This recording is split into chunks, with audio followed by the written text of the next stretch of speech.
रोज़ाना रकूम की वसूली के बारे में जानेंगे।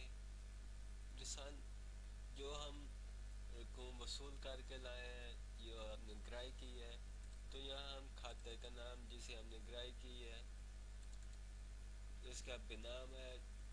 उसने बताया कि इससे हमने इतनी रकम लेनी है, तो इसने जो रकम जमा कराई वो लिखेंगे।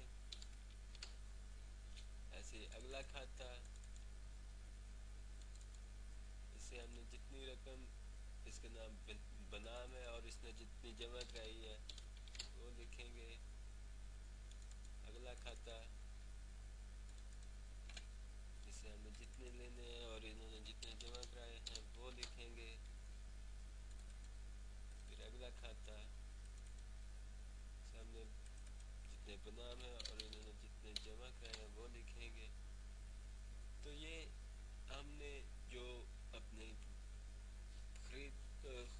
हमारे खरीद करना है उनसे जो ग्राही की है या जो रकम वसूल की है वो हमने दर्ज की और उसे महफूज कर दिया।